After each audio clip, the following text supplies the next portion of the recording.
அந்த தொப்புள் பகுதியில் இருக்கக்கூடிய ஒரு சில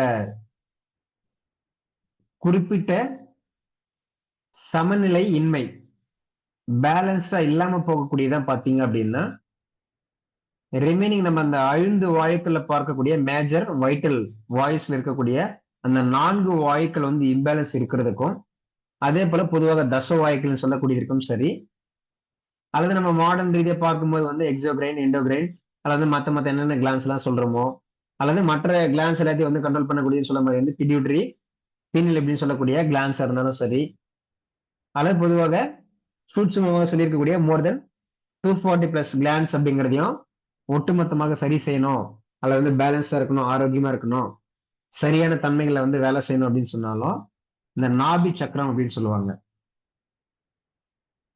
இப்ப இந்த நாபியை சுத்தி இருக்கக்கூடிய தன்மைகளை வந்து இயக்கங்கள் சரியா இருந்தா மட்டும்தான் நாம இந்த ராஜ உறுப்புகளில் சொல்லக்கூடிய 12 உறுப்புகளுமே சரியாக இயங்க ஆரம்பிக்கும். அப்ப நம்ம ஒரு 100 பேரை வந்து நிர்வகிக்கிறோம் சார், மேனேஜ் பண்றோம். 100 பேரை சரியா வந்து நிர்வகிச்சிட்டோம். ஆனா நாம வந்து சரியா நிர்வகிக்க தவறி விடுகிறோம் அப்படின்னு சொல்லும்போது அது ஒரு பொருளாதார ரீதியா வேணா ஒரு 100 பேரை நம்ம சமாளிக்கிறோம் அப்படிங்கிறது நமக்கு வெற்றியை கொடுக்கலாம். ஆனா நாமே வந்து சரியா நிர்வகிக்காம போயிட்டோம் அப்படின்னு சொன்னா டோட்டலா நம்ம சொல்ல மாதிரி ஹெல்த் இஸ் வெல்த் அப்படின்னு சொல்லக்கூடியதுல நம்ம உடல் சார்ந்தோ, அறிவு சார்ந்தோ, மனம் சார்ந்தோ நாம ஏதோ ஒரு காலகட்டங்கள்ல பல்வேறு பிரச்சனை வந்து சந்திக்கக்கூடிய நபர்களாக ஆளாக்கப்படுவோம் அப்படிங்கறத புரிஞ்சுக்கணும். அப்ப இந்த 72,000 நாடி நரம்புகள் கனெக்ட் ஆகக்கூடிய இடமா இருந்தாலும் சரி, அல்லது இந்த தொப்புள் கொடி உறவுன்னு சொல்லக்கூடியதாக இருந்தாலும் சரி, அல்லது இந்த மாதிரி வந்து எல்லா கிளான்ஸும் வந்து சரியா வந்து ஃபங்க்ஷன் ஆகணும், அல்லது எல்லா கிளான்ஸையும் வந்து மேனேஜ் பண்ணக்கூடிய மேஜரா கூடிய அந்த பிட்யூட்டரி, பீனியல் மாதிரியான கிளான்ஸ் வந்து சரியா ஃபங்க்ஷனிங் ஆகணும், அல்லது ராஜ உறுப்புகள்னு சொல்லக்கூடிய அந்த 12 உறுப்புகளை வந்து நமக்கு ஆரோக்கியமா சரியா வந்து ஃபங்க்ஷனிங் ஆகணும் அப்படின்னு சொன்னாலும் நமக்கு இந்த நாபி சக்கரம் சொல்லக்கூடியது வந்து சரியான முறையில வந்து நமக்கு இழக்க தெரியணும். அதே போல அதை வந்து நம்ம பேலன்ஸ்ல எப்படி வந்து வச்சுக்கணும் அப்படிங்கிற அந்த ஃபார்முலா தெரிஞ்சா மட்டும்தான் சாத்தியம். Clear? Yes. Yes, sir. Yes, sir. Yes, sir. சரி. அப்போ நமக்கு நிறைய வந்து உடல் ரீதியா ஒரு சிலருக்கு வந்து நிறைய பிரச்சனை இருக்குன்னு சொல்றோம். அப்ப இந்த இன்றைய காலகட்டங்களில் வந்து நம்ம ஸ்பெஷலைசேஷன் அப்படிங்கிற மாதிரி வந்து ஒரு ஹார்ட்னா அதுக்கு ஹார்ட் ஸ்பெஷலிஸ்ட், இல்லையா ஒரு நர்வஸ் சிஸ்டம் அப்படின்னா ஒரு நர்வஸ் சிஸ்டத்துக்கான ஒரு ஸ்பெஷலிஸ்ட், அப்படிங்கிற ஒவ்வொரு விஷயத்துக்கும் நம்ம ஸ்பெஷலிஸ்ட் அப்படிங்கிற மாதிரி வந்து பாக்குறோம். எல்லாமே வந்து நம்ம அறிவு ரீதியா பார்க்கக்கூடிய விஷயங்கள் தான். ஆனா நம்ம கிளாஸ்ல நிறைய இடங்கள்ல சொல்ற மாதிரி மனம் என்பது எஸ், மனம் என்பது எந்த மாதிரி ஸ்பீட்?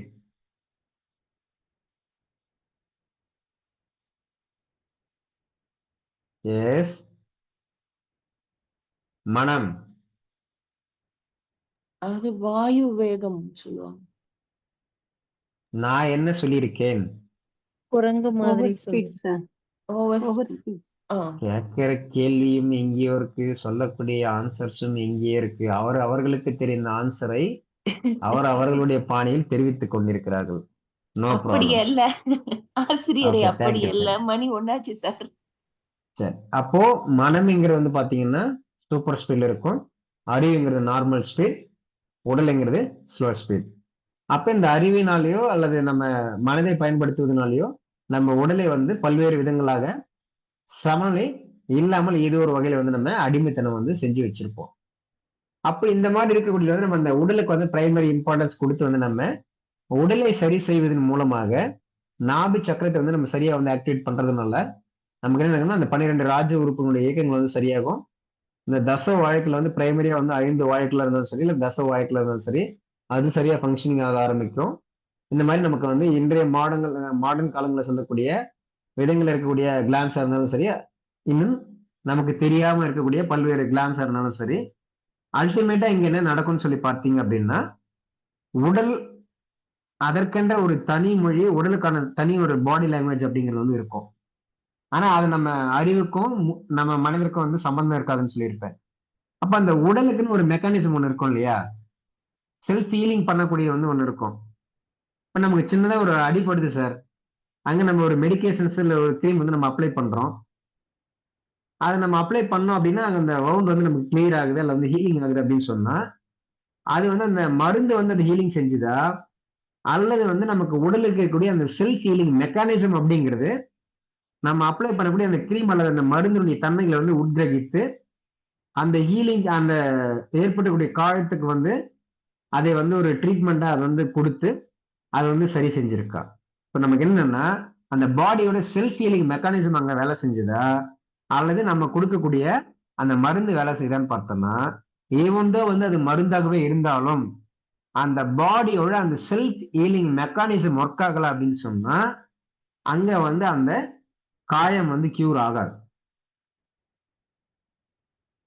கிளியர்? இப்ப நம்ம வந்து எல்லாமே சரியா வச்சிருக்கோம் சார், ஆனா வந்து நம்ம காரோட கீ நம்ம கிட்ட இல்ல அல்லது காருக்கு செட் ஆகக்கூடிய கீ இல்ல அல்லது வந்து இன்ஜின் வந்து சரியா இல்ல அல்லது வந்து நமக்கு வந்து ஃபில் பண்ணக்கூடிய ஃபீல் வந்து சரியா இல்லை அப்படின்னு சொன்னா இப்ப கார் சாவி இல்லைன்னா நம்ம கார் வந்து ரன் பண்ண முடியாது. கார் இன்ஜின் சரியா இல்லை அப்படின்னா லாங் ரன்னுக்கு அந்த கார் வந்து நம்மள கொண்டு போக முடியாது. சரியான ஃபியூல் வந்து நம்ம சரியா போடலை அப்படின்னு சொன்னாலும் நம்மள வந்து லாங் ரன்னுக்கு வந்து அதை வந்து கொண்டு போக முடியாது. அப்ப இந்த 3 விஷயங்கள் வந்து பொதுவாக வந்து ஒரு கார் அப்படின்னு சொல்லக்கூடிய வந்து எந்த அளவுக்கு ரொம்ப முக்கியமோ அது போல வந்து நமக்கு இருக்கக்கூடிய இந்த ராஜ உறுப்புகளா இருந்தாலும் சரி, கிளான்ஸா இருந்தாலும் சரி, அல்லது இந்த மாதிரி நம்ம சொல்லக்கூடிய தச வாயுக்களா இருந்தாலும் சரி, 5 பிரதானமான வாயுக்கள், அந்த 4 பிரதானமான வாயுக்களா இருந்தாலும் சரி, இல்லை இன்க்ளூடிங் சமான வாயு அப்படிங்கிறதும் சரி. இது எல்லாத்துக்கும் வந்து முக்கியமா என்ன நடக்குது அப்படின்னு சொன்னா அந்த நாபில் இருக்கக்கூடிய அந்த நாபி சக்கரத்தை வந்து நம்ம சரியா வந்து பேலன்ஸ் பண்ண அதை வந்து சரியா இயக்கி விட்டோம் அப்படின்னு சொன்னா நம்ம அந்த செல்ஃப் ஹீலிங் மெக்கானிசம் சொல்றோம் இல்லையா, பாடிக்கு இருக்கக்கூடிய அந்த மிக உயர்ந்த செல்ஃப் ஹீலிங் மெக்கானிசம் அப்படிங்கிறது ஆட்டோமேட்டிக்லி சரியாக இயங்க ஆரம்பிக்கும். அப்போ வந்து நமக்கு அந்த கிளான்ஸ் வந்து சரியா ஃபங்க்ஷனிங் ஆக ஆரம்பிக்கும். அந்த கிளான்ஸ் நிர்வகிக்கக்கூடிய ஒரு சில கிளான்ஸ் இருக்கலாம், அதையும் சரியா வந்து ஃபங்க்ஷன் ஆக ஆரம்பிக்கும். அதே போல நம்ம உடல்ல இருக்கக்கூடிய 12 ராஜ உறுப்புகள் சொல்லக்கூடிய ஒவ்வொரு உறுப்புகளும் அது அதனுடைய தன்மையில வந்து சரியாக இயங்க ஆரம்பிக்கும். அப்ப இது எல்லாத்துக்கும் இண்டிவிஜுவல் அப்படிங்கிறத விட நாம வந்து அந்த நாபி சக்கரத்தை வந்து நம்ம சரியா வந்து ஸ்டிமுலேட் பண்ணி பேலன்ஸ் பண்றதன் மூலியமாக அந்த செல்ஃப் பாடியோட செல்ஃப் ஹீலிங் மெக்கானிசத்தை நம்ம ஆக்டிவேட் பண்ணி விடுறோம். அதுக்கப்புறம் அந்த பாடியோட செல்ஃப் ஹீலிங் மெக்கானிசமே பார்த்தீங்க அப்படின்னா நமக்கு ஏற்படக்கூடிய பல்வேறு பிரச்சனைகளை வந்து ஆட்டோமேட்டிக்லி அதுவாகவே சரி செய்து கொள்ளும். அப்படி நமக்கு வந்து அது சரி செய்யறதுல இருந்து ஒரு சில பிரச்சனை இருக்கு சார் அப்படின்னு சொல்லும் போது நம்ம என்ன பண்ணிக்கலாம் அப்படின்னா இயற்கை சார்ந்த ஒரு சில மருந்து முறைகள் அல்லது மருத்துவ முறைகள் அப்படிங்கிற மாதிரி வந்து அதை நம்ம இன்டர்னலா எடுத்துக்கிட்டோம் அப்படின்னா அதுக்கு தேவையான சப்ளிமெண்ட்ஸ் அப்படிங்கிற அங்கே கிடைக்கும் போது அந்த செல்ஃப் ஹீலிங் மெக்கானிசம் அப்படிங்கிறது வந்து உடல் ரீதியான வேலைகள் வந்து அதுவாகவே செயல்படுவதற்கான வாய்ப்புகள் வந்து முழுமையாக ஏற்படும்.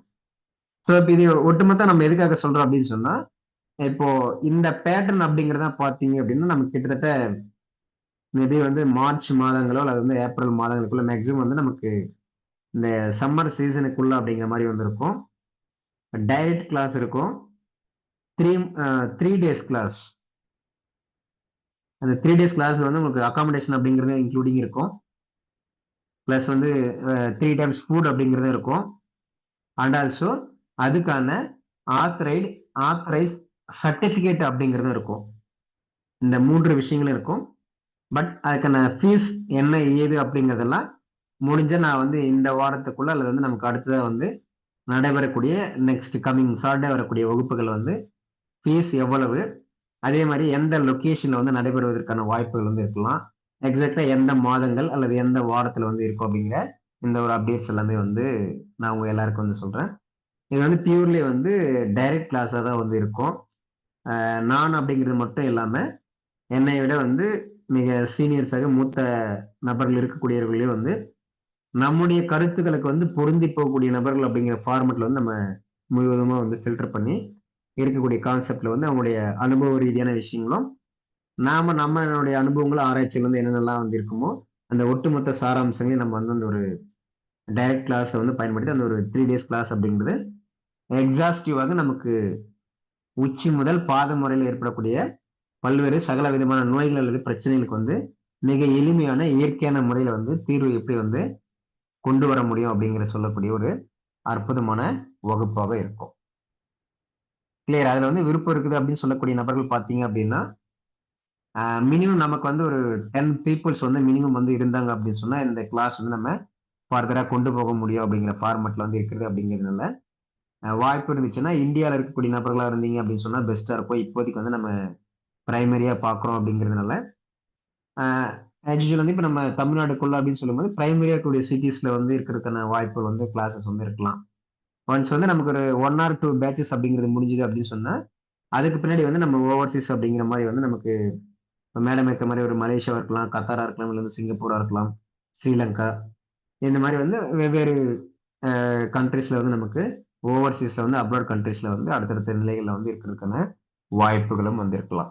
ஃபர்ஸ்ட் அண்ட் பிரைமரி இம்பார்ட்டன்ஸ் அப்படிங்கிறது வந்து நம்ம இந்திய மண்ணில் தமிழகத்துல வந்து நடைபெறும் என்பதையும் தெரிவித்துக் கொள்கிறேன். Thank you so much. Yes, இதுல ஏதாவது கேள்விகள், சந்தேகங்கள் இருந்துச்சு அப்படின்னு சொன்னா தாராளமாக கேட்கலாம்.